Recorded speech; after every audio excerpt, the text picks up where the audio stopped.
Olá, queridos, sejam todos muito bem-vindos para mais uma aula. Eu sou a professora Risonilde Araújo e é sempre um prazer estar aqui com vocês para novos conhecimentos. Olá, meus artistas queridos, sejam bem-vindos para mais uma aula. Eu sou a professora Gabriela e estarei acompanhando vocês nesta jornada. Vamos ver o conteúdo da nossa aula? Temos como objeto de conhecimento linguagens e contextos. Detalhamento, leitura, compreensão e interpretação de textos para trabalhar a distribuição da população indígena e ações de conservação socioambiental. É isso aí, vamos à nossa aula.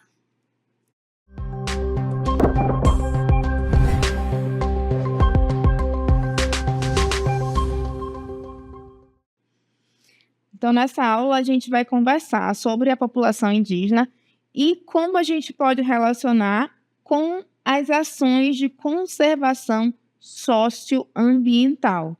Não é isso, Risonilde? Isso mesmo, é por isso a gente vai falar sempre de meio ambiente, também por isso que a gente está nesse espaço maravilhoso, né? Então a gente vai falar muito sobre o meio ambiente, nós participando disso, né? Nós também somos meio ambiente. Exatamente. Né, lembrando que a gente está falando especificamente dos povos indígenas, mas todos nós fazemos parte desse meio ambiente, né, gente? E a gente está falando da conservação socioambiental, da preocupação que a gente tem que ter junto à conservação desse meio ambiente, porque mais especificamente atinge diretamente as etnias indígenas, né? Essas etnias que ainda vivem lá, tentando ficar reclusos no seu ambiente, nas florestas.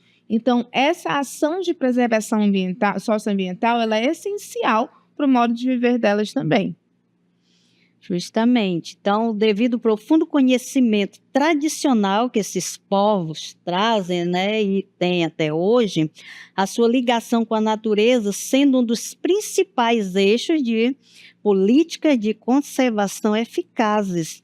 Também, com todo o conhecimento, né, principalmente na medicina, né, no modo de conviver com a terra, com a plantação, então isso é muito rico, né, e tem um valor extremo. As ações de conservação também devem reconhecer e valorizar o papel desses povos, né? Garantindo a demarcação de suas terras, incorporando sua perspectiva e saberes na construção dessas políticas, né?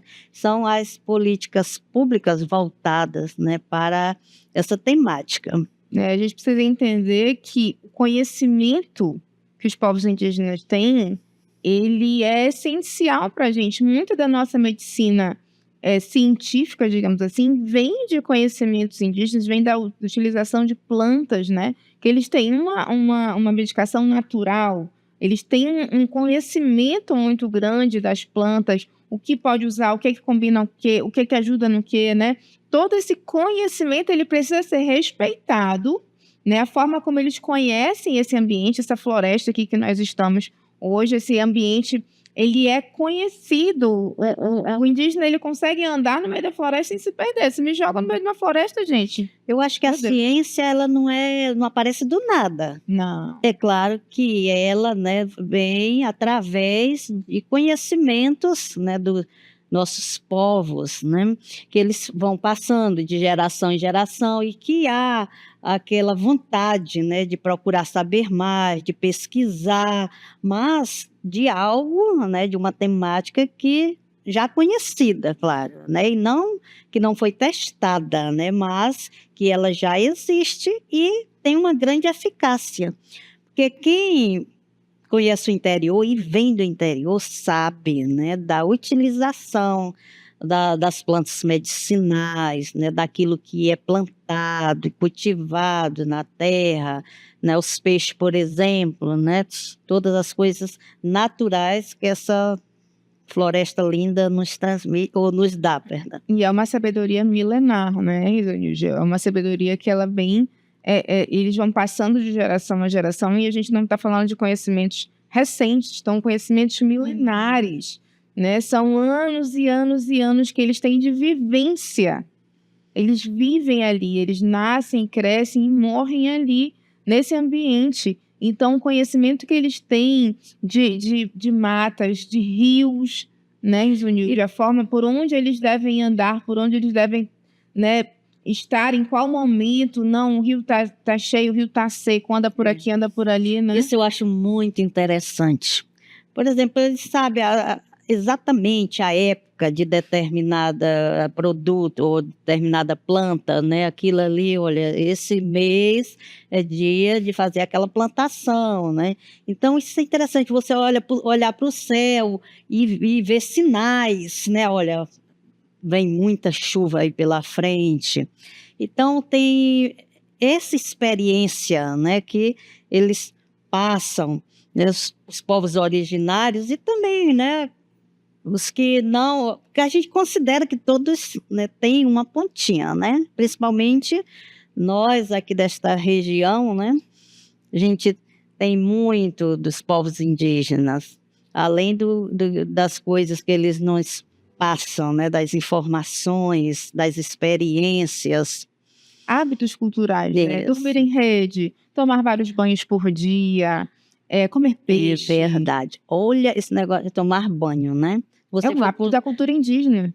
com certeza, Nós gosto temos o muito de hábito. O água. europeu, ele não gosta de tomar banho. Ele vive em ambientes muito frios. Então, por isso que o perfume europeu, o perfume francês, ele é muito forte, justamente que é meio que para camuflar o odor que fica. Isso é um hábito deles cultural.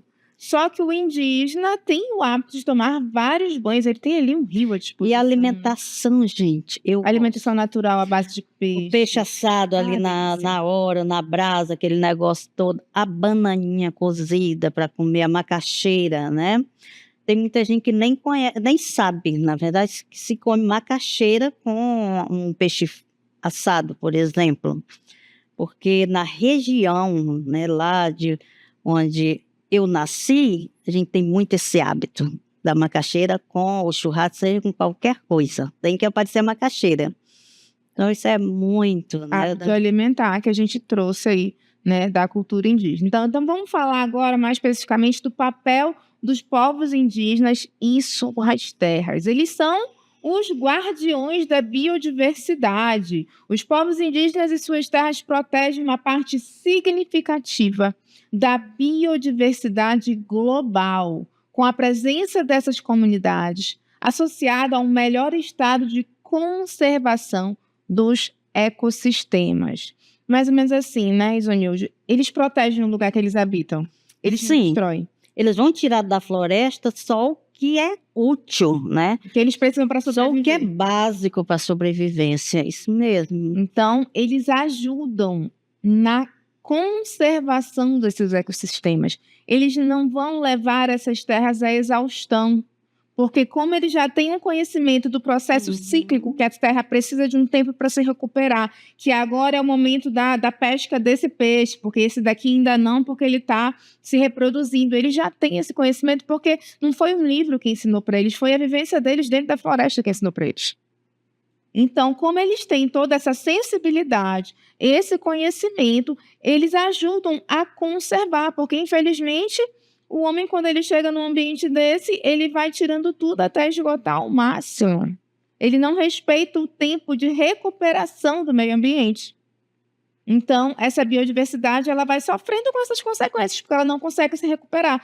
Por isso que animais entram em extinção, né? Porque a caça descontrolada e pronto, os animais não conseguem se reproduzir e eles simplesmente param de existir. Também não se preocupam, né, com as gerações futuras.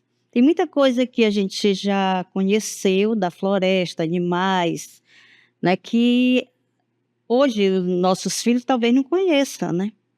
Porque estão em extinção. Então é esse o cuidado, né, e o papel dos povos indígenas é isto mesmo, é guardar, é vigiar, é preservar. E outro papel, Rezi, que nós temos também, Detentores de conhecimento tradicional. né, que é o papel, porque eles conhecem as tradições, né, culturais, como nós já falamos muito sobre isso. Possui saberes milenares sobre o manejo do fogo, o cultivo de espécies da agrobiodiversidade, a conservação da água, que são cruciais para um desenvolvimento sustentável. Ou seja, esse conhecimento que eles já têm, é o que a gente vem falando. Eles já sabem qual espécie ela pode passar pela caça nesse determinado período. Não, agora eles estão em período de reprodução, ninguém mexe. Daqui a um tempo a gente consegue caçar essa espécie de novo, peixe. Vamos lá, agora a gente pode pescar esse. Aí, não, agora ele está no período de reprodução. Então, eles têm esse conhecimento. A conservação da água é essencial para um desenvolvimento sustentável. A preservação da água. A água é um elemento crucial para a vida no planeta Terra. E o povo indígena, né, ele tem essa consciência que ele precisa cuidar. Que muitas vezes nos falta, né? A gente sabe que as árvores, elas são fundamentais, né, aos redores dos igarapés para proteger, né? Então, eles cuidam muito disso, né? Não como os que vão desmatar, né? Que isso aí vai alterar no ecossistema, né? Exatamente. E povoamento histórico e sustentável. A ocupação tradicional dos territórios indígenas, ela tem sido historicamente sustentável, sendo uma via eficaz para alcançar os objetivos de conservação ambiental, diferentemente de modelos de ocupação predatórios, porque esse povoamento deles, o processo de ocupação, ele é sustentável.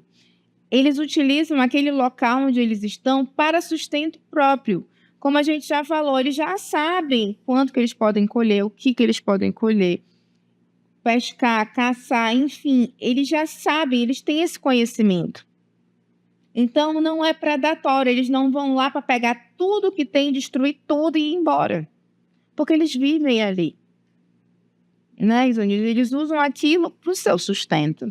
Além da plantação, né? Que também eles cultivam dentro da floresta, sem precisar desmatar horrores, né? Então, eles sabem até onde podem ir, Sabe, né? porque eles têm uma relação de amizade, eu acho, sim, com a floresta, né? Com o meio ambiente. Eles utilizam, eles cuidam do meio ambiente assim como o meio ambiente cuida deles, trazendo esse sustento, essa alimentação, essa proteção, né? Então, é como se fosse, eles têm uma relação ali muito próxima, muito íntima com É isso mesmo. E que seria o papel de todos nós, né? Cuidar, preservar. Porque nós precisamos da natureza. Outro elemento que nós temos, demarcação e proteção de terras indígenas. A demarcação de terras é crucial para garantir a reprodução social e cultural dos povos indígenas, o que, por sua vez, protege os recursos naturais e os ecossistemas, né? Tudo que a gente já vem falando, né? Desse cuidado que ele tem com a natureza, de estar próximo, de proteger. Porque quando a gente tem essa demarcação das terras indígenas, a gente já delimita que aquele espaço é terra indígena. Ninguém pode mexer, só o indígena. E a gente, consequentemente, já sabe que ele tem essa preocupação socioambiental. Então, aquilo ali vai estar protegido, porque eles estarão lá protegendo. Por isso, a importância também da demarcação dessas terras indígenas. Outro elemento de ação de conservação socioambiental que nós temos é a inclusão das perspectivas indígenas. Né? As políticas de conservação, elas devem ser construídas com a participação dos povos indígenas, reconhecendo e valorizando seus saberes e a importância de suas identidades culturais. Não é pegar uma pessoa que não conhece, que nunca viu na vida, que não tem nada a ver para fazer uma inclusão. Não, vamos pegar a participação dos povos indígenas, né? Eles sabem melhor do que ninguém o que eles mesmos precisam, a forma como eles se organizam, como deve ser demarcada aquela terra. Então, tem que ser com a participação desses povos indígenas. Aí, outra ação de conservação socioambiental é valorização da relação homem-natureza. Compreender a cosmovisão indígena, que vê o ser humano como parte do ambiente e não separado dele. É fundamental para promover o modelo de conservação que integra as atividades humanas com os processos ecológicos. Então, ele, né, o indígena, ele se vê parte da natureza, né? Porque a natureza somos todos nós, pessoas, né? Pássaros, árvores, água, terra. Então, esse é um processo que engloba todos os seres, né? Então, ele tem essa visão, ele se vê já como natureza, né? E ele se sente parte, né? Homem e natureza. Ele não vê como duas coisas separadas, ele entende Sim. como uma coisa só. Então, ele integra, né?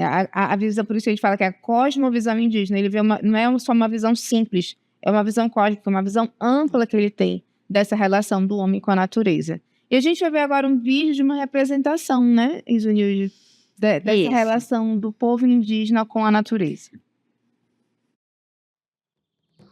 Estamos aqui, apesar dos tempos sombrios. Aqui estamos, pelo direito de ser diferente e viver, porque somos iguais nas diferenças. O tempo desaba, mas aqui estamos, do nosso jeito. Imagine há quanto tempo, há séculos sobrevivemos em meio à intromissão de outros valores. Forte, né, Isunilde? Isso, então, olha, aí fala, esse poema, né, fala da resistência, né? Dá até pra gente voltar lá, que se chama o poema Ao Redor da Fogueira, quando diz, estamos aqui, apesar dos tempos sombrios, que não está fácil, né? Aqui estamos pelo direito de ser, diferente e viver, porque somos iguais nas diferenças. O tempo desaba, mas estamos aqui, olha, todo momento, né? Temos os problemas, as dificuldades, mas eles resistem. Então, estamos aqui do nosso jeito. Imagine há quanto tempo, há séculos, sobrevivemos em meio à intromissão de outros valores. Graça Graúna, né? Estamos aqui, né? Apesar de todas essas adversidades, apesar de todas essas intromissões, estamos aqui. Eles estão. A invasão de terras, né? Tudo. Então, os seus Garimpo, direitos. queimada, invasões de todas as formas, né? De uma forma muito agressiva, de uma forma que dizima muitas vezes as etnias, né? Então, apesar de tudo isso, estamos aqui. Eles estão lá, eles permanecem resistindo. E olha que eu acho que até deu uma melhorada hoje, né? Eles adquiriram mais direitos, né? Estão... Mais força, né? Isso, mais autonomia, então está melhorando, né? E esse texto é de uma escritora indígena, né, Isunilde? Vamos ver, o nome dela é Graça Graúna. E a gente tem a imagem da Graça Graúna. É uma escritora indígena brasileira e professora universitária na Universidade Federal de Pernambuco. Ela nasceu em 1948, na cidade de São José do Campestre, no Rio Grande do Norte. Sim, é uma professora universitária e escritora indígena. Por isso que a gente trouxe, né, para mostrar, né, que tem algumas autoridades, que eu considero autoridade, né, a pessoa que chega, o indígena que chega onde ela chegou, e alguns que a gente também vai apresentar, né, merece aplausos, né? E desde a adolescência ela gosta de escrever, o que a levou à Faculdade de Letras na Universidade Federal de Pernambuco. Fez mestrado e doutorado a respeito de mitos indígenas na literatura infantil. Em paralelo a seus estudos de pós-graduação, produziu e publicou livros de poesia, Canto Mestizo, Tessituras da Terra. Posteriormente, escreveu, juntamente com a poesia, crônicas e ensaios, Tear da Palavra, Flor da Mata, além do livro Criaturas de Nhanderu.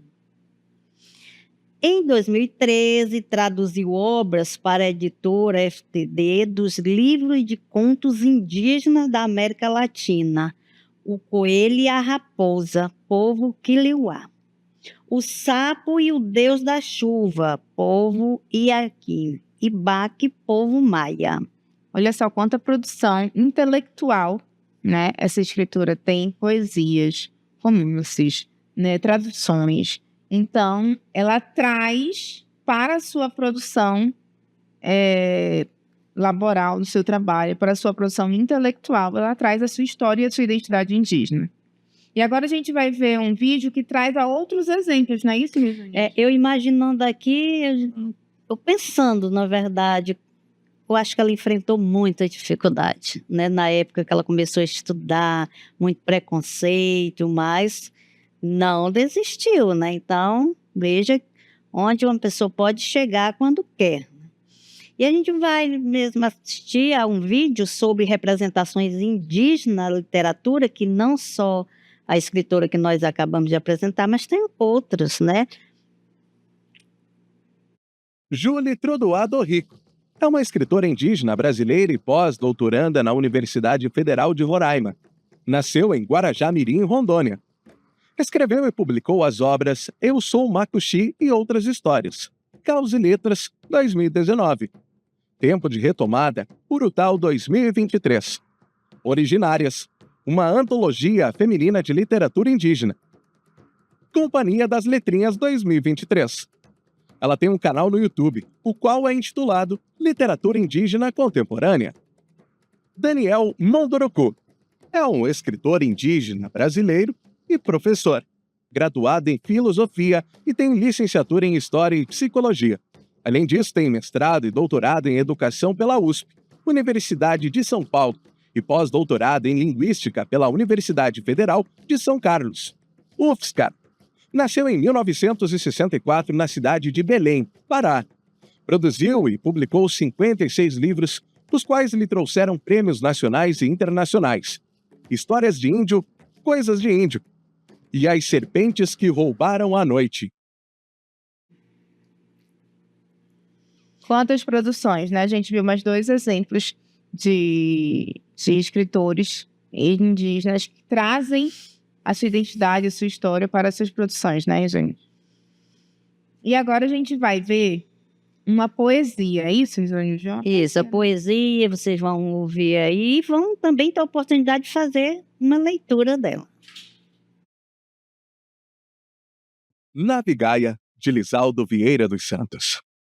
Mãe Terra, Rainha Gaia, aqui estão seus súditos, tripulantes, pedindo indulto, perdão, clemência, pelos que falseiam a vida, desprezando, contaminando com esgotos, chorume, lixões, o sagrado solo. Por todos os lados banalizam a morte, nas nascentes, nos rios. As poucas matas e florestas torram, viram pó. Curupiras, curumins, caiporas, deram no pé, à procura de outro paraíso.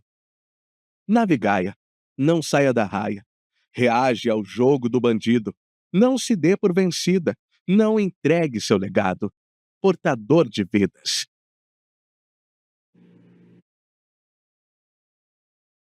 Outra produção muito forte.